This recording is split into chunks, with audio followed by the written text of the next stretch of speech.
Hello, and welcome to Bla Bla Black Sheep, a weekly yarny podcast where I, Sarah Korth of SEK Handmade, answer your yarny questions. If you would like to leave me a yarny question or a question, there's a link in the show notes below.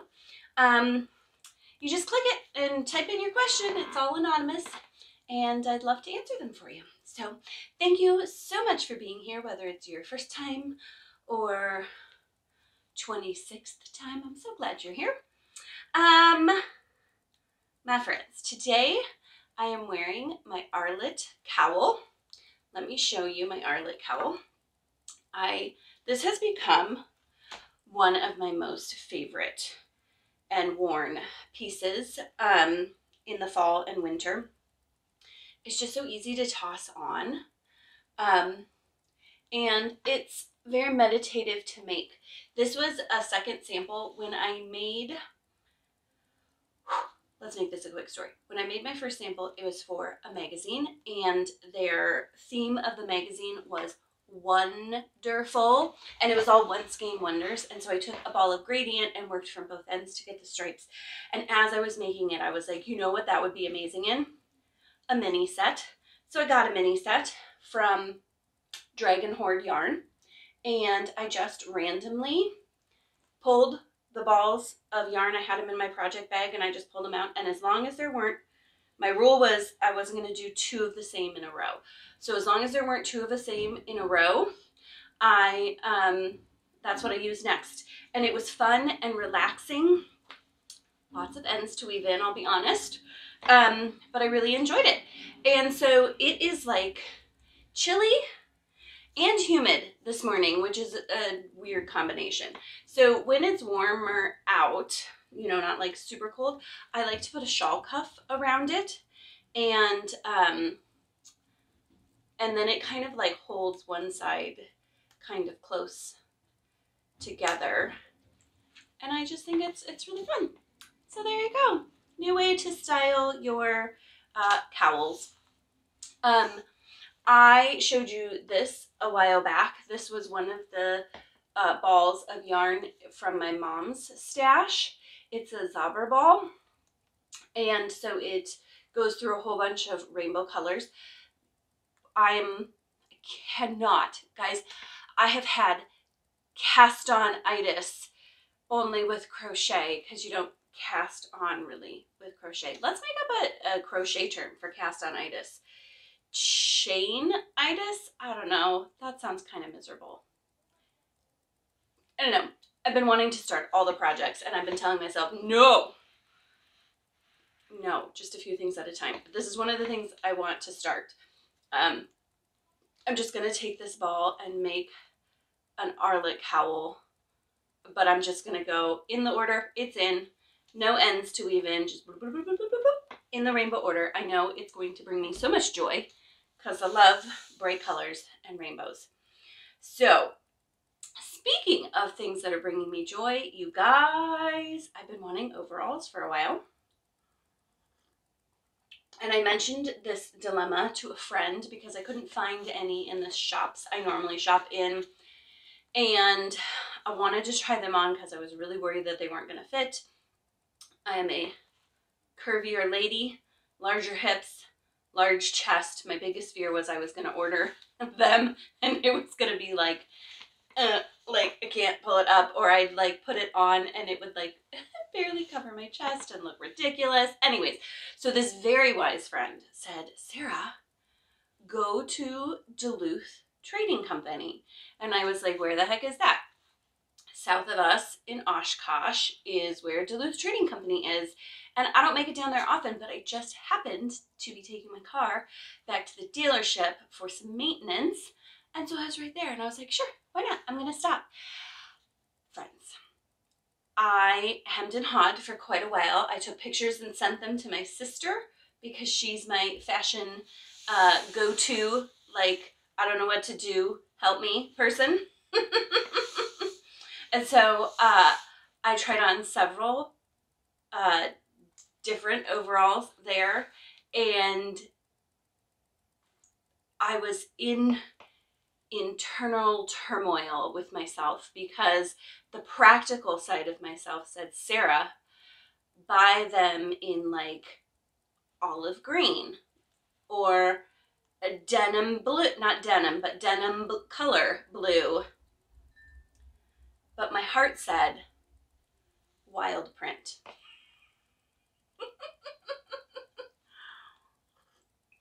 So I took a picture, I sent it to my sister, and then I tried on a few more things.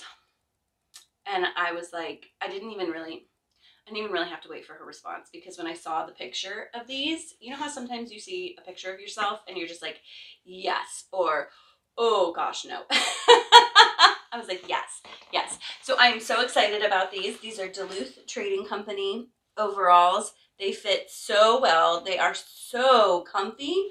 They've got this really cute print with the flowers and mushrooms and apples and little ladybugs. I love them. They've got some stretch to them, so they're like comfy to sit in. The one thing that's a problem, which is always a problem for me, is that when they aren't rolled up, which I'm not sure I would wear them not rolled up, at least some, they're too long for me because I'm short. So it's not a problem with the, ooh, I really moved my chair. It's not a problem with the actual overalls. It's a lifelong problem with my shortness. So I have to debate, do I want to try to hem them, or do I just want to live with them how they are? It'll probably be a long debate, but they are giving me so much joy. Every time I wear them, I'm like, I love it. I will even link to the Duluth Trading Company if you want to go look at their overalls. They fit well. They're very comfortable. Very comfortable. So, yay. Small businesses. It is a cheeky ceramics day, friends. I have my, I need a huge, what does it say again? I need a huge amount of yarn cup from Cheeky Ceramics with its beautiful glaze. I realized it kind of matches my overalls, which is fun. And then I'm also wearing a pair of earrings by Rin. They make these very cute little stud earrings. I have some drop earrings too, but at, oh gosh, at the art festival this summer, I got these. They're like a little starling bird, and I love them. They're a great little stud. They've got like little dots, the tiniest little dots of teal all around them, which, you know, teal is my jam. So I love those. And I will link to their Facebook page so that you can keep up, you guys. I shared on, I'll put a picture up here too, because it's just too adorable. And I can't fit another mug in my cupboard. So I need one of you to buy this mug. It's ghosts, and it says, I'm a haunt mess before coffee, or something like that. I love it. It is so funny. It is so cute. Highly recommend their artwork. It's always top notch. And I don't like, Rin and I aren't BFFs, but we're like acquaintances. And they are a lovely person, which, don't we want to support lovely people? It should make a difference if the person is lovely or awful, right? So, lovely, lovely person. I didn't show you this, and as I was snapping it back on for the second time and having trouble, I was like, I should have just shared this now. But my shawl cuff, which I really like. I have a couple from this company. They are local to Wisconsin, I believe. They are Imaginative Leather Crafts. And so a little shawl cuff. I think this one I got specifically as a shawl cuff. Yeah. So it doesn't quite reach around for a bracelet. I wish it did, because I love it when they double. I wonder if I could make or get just like a little extender. I don't know. Maybe I'll have to email them and see. Or maybe I just need to buy another one in the slightly longer length that I would like. So that's on my cowl there. And then I want to share with you some yarn that I bought quite a while ago. Yeah, I can't even remember how long ago, but I recently pulled it out of my stash. I've been trying to pull from my stash more because, as you know, I already had a very large stash, and then my mom passed away, and I have more stash. So a while back, I bought 4 skeins of yarn from a company called Haute Knit Yarn. There's her logo. And I had been admiring her yarn for a long time and finally dove in. So I got 2 skeins of this color. This was the one that drew my attention and originally caused me to make this purchase. Love it. Very springy colors. And then, I mean, I saw this and I couldn't pass it up, right? So, this guy. What? Okay, I can hear my children. They have a day off from school, so we're back to recording with kids. I apologize if you can hear their shouts of joy or distress as they are playing downstairs. Okay, so I got both of these on her Trevor Morgan DK weight base, which is 100% superwash merino. It has, I don't know why I'm looking at both the labels. They're the same. 231 yards per 100 grams. And this colorway is called Ice Cream Delight. And this colorway is called Scrunched Sock. And it's kind of blowing out a little bit. It's just gorgeous.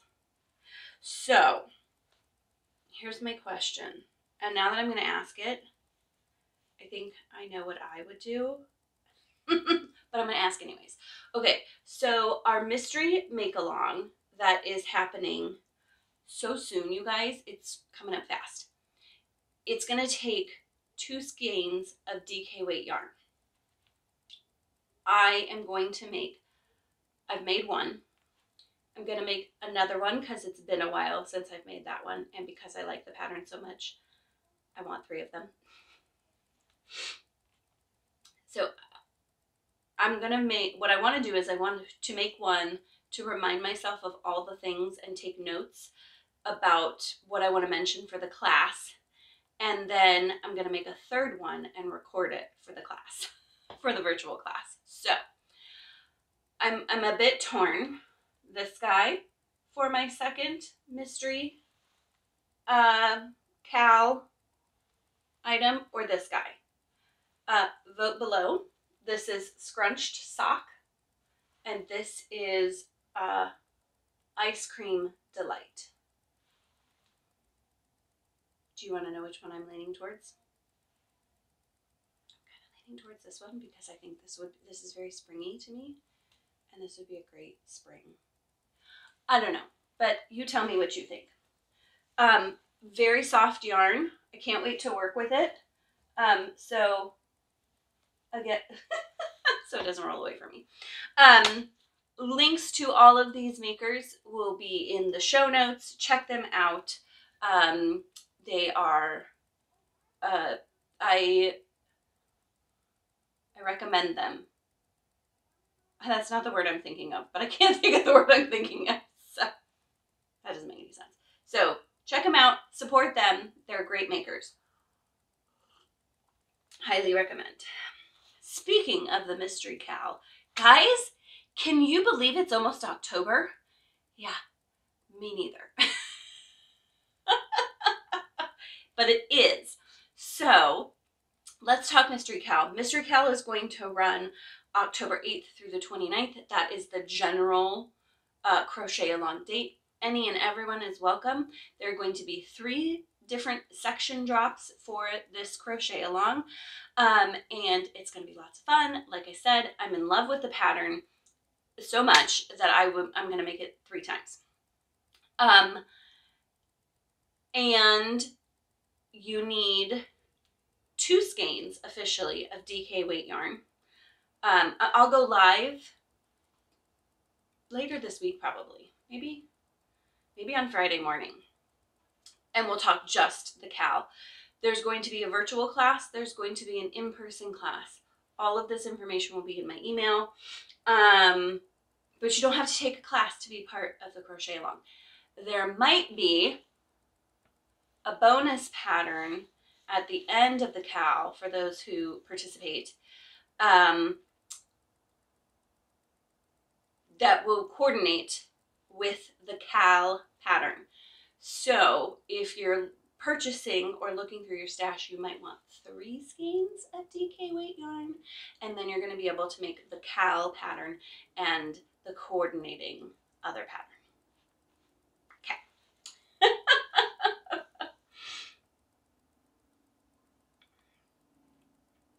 Okie dokie. All right. I am, as always, very excited about these questions. So let's answer some questions. All right. Look at me, I'm flying along. Let's see if I can make this less than an hour long today. Question number 1. I can't believe it's almost the end of September. Me either. The holidays will be here before we know it, and I'd really like to be less stressed around giving handmade gifts this year. Any tips? Oh my goodness. Right? If you are a person who likes to do handmade gifts for people, I think you feel this one. I must confess, I'm not a handmade gift giver, though I have thought that it would be nice to make both of my boys a hat this year, but I don't know that I would give that as a holiday gift because we're already in the 60s. They're going to need a hat sooner than December.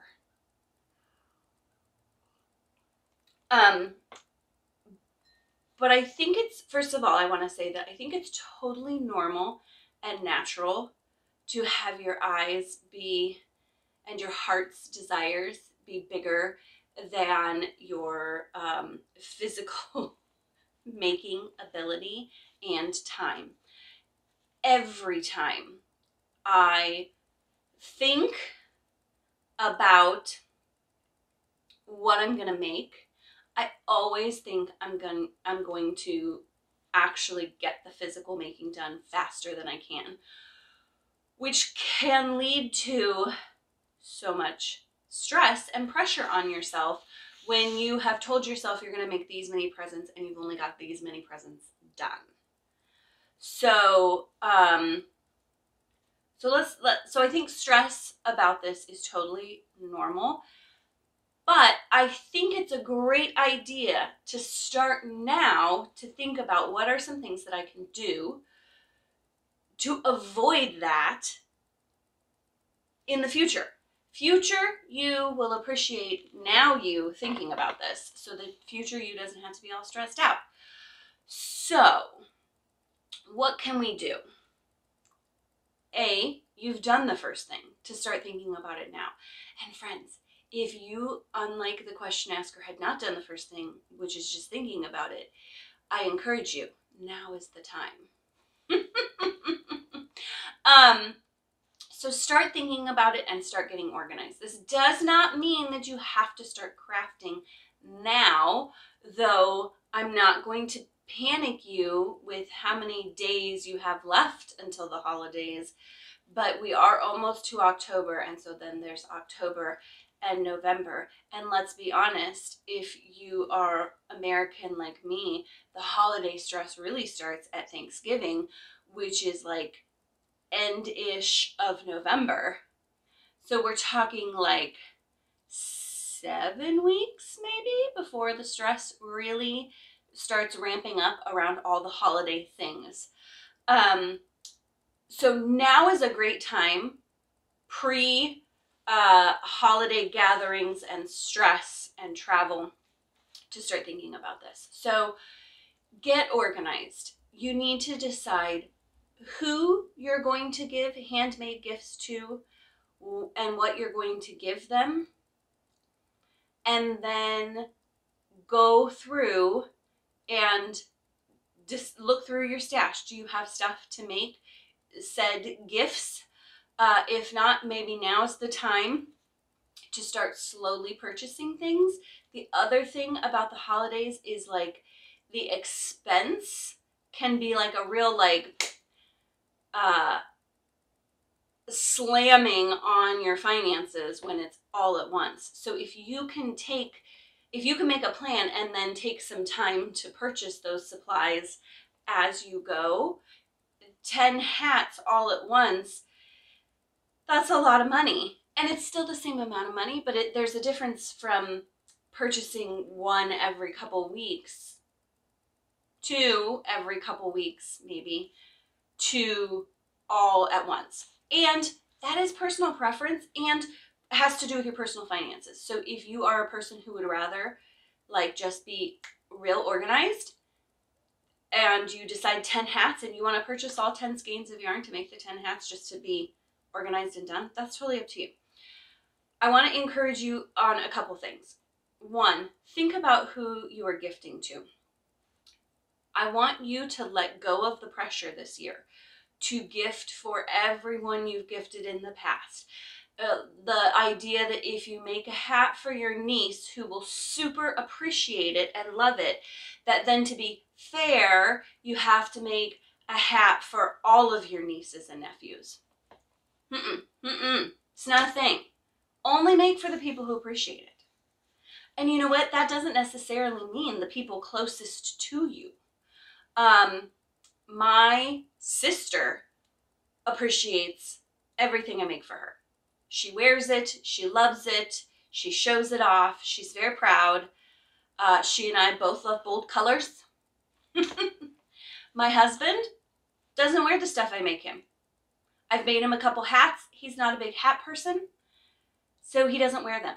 So I don't make him stuff anymore. Is he offended? No. But even if someone is like, hey, everybody else got a hat and I didn't, you can always make them a hat later on. But then, you know, sometimes like teachers or the mailman or, you know, just somebody that isn't super close to you necessarily, like a family member or best friend, really has an appreciation and feels so special when you take the time to make them even a small handmade gift. So I want you to think about who you're gifting to, why you're gifting to them, and do you really want to continue with that? Because you don't have to. You don't have to. Don't put that pressure on yourself. You can say, Sarah said I didn't have to. So once you've narrowed that down to who you really want to make for, you can also then further prioritize. Like, I know my, I'll go back to my niece, always loves a hat for me, so top priority, hat for my niece. I would love to make handmade gifts for all of the people who help me, the mailman, the garbage collector. I live in a high-rise building in New York, and so the doorman and the elevator person. I don't, obviously, live in a high-rise building in New York, so I don't even know who those people all are, but you know what I mean. I'd like to make something small for 10 people. Maybe those people aren't the toppest priority. The other thing is maybe, as far as priority goes, school ends at a certain time, and so you need to get those gifts done first. But you're going to see your doorman every day until the end of the year, and so really you could get that gift done December 31st and say, happy holidays, you know? So think about that timing as well. Once you've made those decisions, get yourself organized. And here's the thing. I have an organizer for you. I'm a person whose brain loves organizing and loves thinking about the details of organizing. And so linked below in the show notes under question 1, I got a whole bunch of stuff down there for you. But under question 1, I'm going to put in a link. If you sign up at the link, we're going to exchange your email address for a free PDF gift organizer. It's 6 or 7 pages long. I'm doing all the organizing for you. And it's got a place for you to organize yourself. It's got a place for you to make a list of the people you want to gift to, but then it's also got a more in-depth organization where you're going to write down the name of the person, the pattern you're going to use, who the designer is, what yarn you're going to use, and then places to make notes about, have you purchased the yarn? How far along are you in the project? So that you can get really, really organized.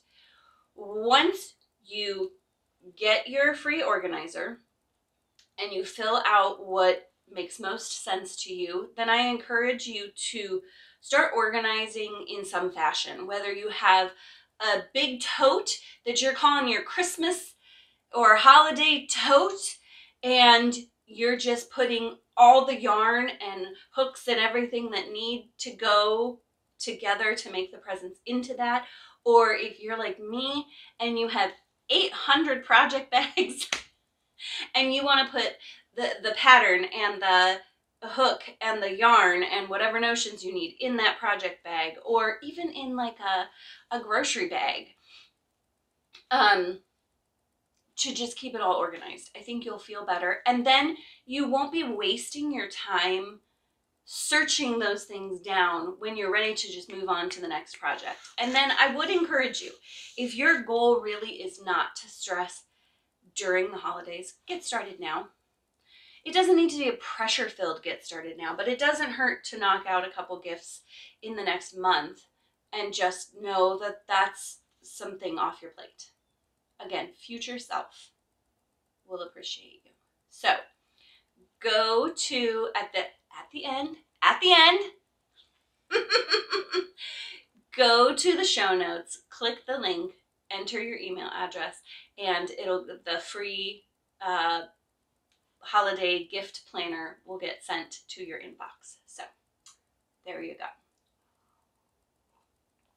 It honestly brings me joy to know that hopefully I'm helping people have a less stressful holiday season, because we want to be present and enjoy, not ignoring everybody in a corner feverishly working on things.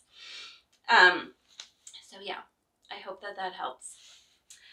Question number 2. I'm a bit of a perfectionist and I'd really like to take my crochet to the next level. What techniques or tricks should I learn? This is a great question, because I do really feel that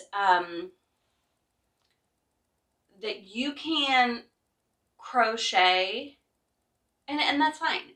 But I do think that there are some things that really bring your craft up to the next level, and they're simple things really usually, and they just make everything look so smooth and perfect. I know you'll be surprised by this. I'm also a perfectionist. And there are several little things that I'm going to share with you right now that just are simple and make my heart so happy. The first thing is working into the back bump of your chain. When I learned to crochet, I was not taught to work into the back bump when I started. And if you don't, it's not the end of the world. But my perfectionist heart loves working into the back bump when I get started, because what it does is that leaves the little braid, the little V's. You're never going to be able to see on my fingering weight project here. And I don't know that I have one to show you with. Anyways, beside the point. It leaves a little braid along the bottom of your project that matches the V's along the top. So if you're working something like a cowl, it's symmetrical, which makes me very happy. If you are working something that has applied ribbing, so like I have a cowl that you make and then you apply the ribbing around the top and you apply the ribbing around the bottom, and doing the applied ribbing into those V's is so much easier. So I like to try to pressure all of my students into working into the back bump. I will link a tutorial below so that you can go look at that rather than me like trying to do some sort of demonstration here. Have a full tutorial. Okay, the other thing that I recommend is an invisible join. And there are several kinds of invisible join, but I'm thinking of two right now. One is when you are working in the round, when you join on the right side of your work, there's an invisible join that, I'll be honest with you, is not completely invisible, but I think less obvious join just doesn't have the same ring to it. So there's a slightly different way to join in the round that makes that join less visible, which I love because that seam being really evident, it doesn't make my perfectionist heart happy. The other invisible join is when you are finishing off something that's in the round, whether it's a granny square or the top of a cowl. There's an invisible join that you do, which is absolutely invisible if you do it carefully, and it makes that top part of your cowl or the outside of your granny square look like you can't find the beginning and the end. It is invisible, and that makes me incredibly happy. Another simple thing that you can do to make your stuff look really uniform and professional is when you use a slip knot to start your chain, which is how I do it. It's a very common way. Once you work back into your chain, and I usually wait to do this until the very end of my project, and I don't always do it. It kind of depends on how visible that starting point is. But once you've worked back into your chain, you can actually untie the knot, and depending on the weight of yarn you're using, that knot can be more or less evident. And all you have to do is untie that knot, and then it'll stay secure. And so untie the knot, weave in the end, and then you don't have that extra bump hanging out. So that might be a little finicky, but it's so simple. And I also love tactilely, I don't know if that's a word, that when you run your hand across there, you don't have that bump. I don't know. The last thing is probably the thing that is most intense, but also going to give you the most bang for your buck, and that is blocking. My friends, we avoid blocking, but it can make a world of difference in how professional and clean and put together our pieces look. It also, depending on the yarn, can make the yarn really bloom and fluff up, which is so squishy and desirable. So for you need to block based on the type of yarn you're using, but for wool, a lot of times I recommend a full wet block, which means clean your sink, fill it up with some lukewarm water and some rinse-free wool wash. Submerge your project, let it hang out in there for a while and absorb all the goodness and get a little wishy-washy cleaning, because that never hurts. At least 15 minutes. I often forget about it for hours, and it's fine. Drain your sink. I do recommend doing this in a sink if you can. Drain your sink. Then I like roll as much of the water out as possible, especially for bigger projects. Getting as much water squished out of your project as possible while it's still in the sink really helps with undesired. That's not right, but you know what I mean. Stretching when you pick it up out of the sink. So I try to roll out as much water as possible. I'm not wringing. I'm not even really squeezing. I'm just like pushing it up against the side of the sink and like rolling the water out of it. Then I take a towel, a clean towel, but it doesn't have to be a fancy towel. And I actually recommend it not being a fancy towel because every once in a while you'll get a little bleeding from the dye and you don't want to ruin your fancy towel. I lay the towel out on the floor, the clean towel. I very carefully scoop up my project, especially if it's a big one, because I don't want pieces hanging off and stretching unnecessarily. I bring it to the towel, lay it down on the towel, lay it out on the towel. This does not have to be perfect. This is not blocking at this point. Roll up the towel, hot dog style, like you're making cinnamon rolls before you cut them into the little rolls. So roll it up, step on the towel, unroll it, get another towel, and do that again. That is squeezing just the most water out possible, which prevents both undesired stretching and it helps your project dry faster. Once you have done the second towel, roll up, step, step, step, that's when you're going to start actually blocking it. Now, blocking does not mean stretching. So don't feel like just because you're blocking, you have to stretch. With this cowl, I blocked it. I didn't stretch it. My goal was not to make it bigger in any direction, but what my goal was is you see the stitches here, the nice line of stitches. When I blocked it, I made sure that all of those were in a nice straight line. And then once the cowl dried, they stay in that nice straight line, which makes everything look nice and professional. But when you're talking about something like a shawl that does need to be opened up, then gentle stretching.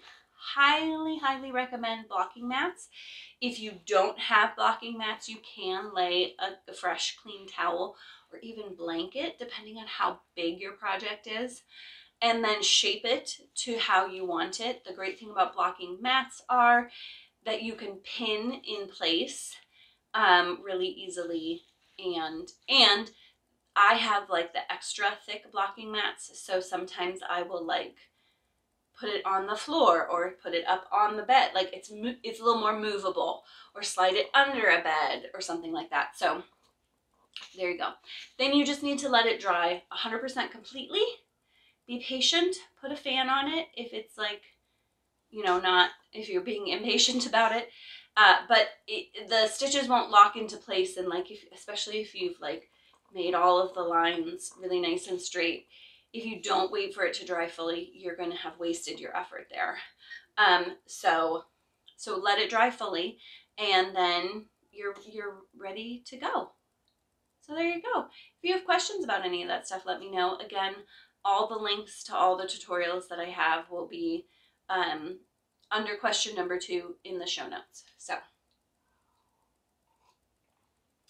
I feel like I was talking a mile a minute today, partly because I'm excited and partly because I had a lot of information that I wanted to share quickly.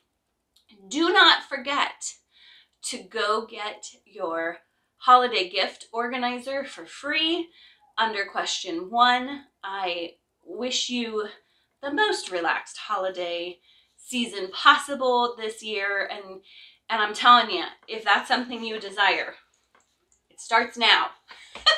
So go get that. Thank you again for joining me today. You guys are the best. Have a great week and happy crafting.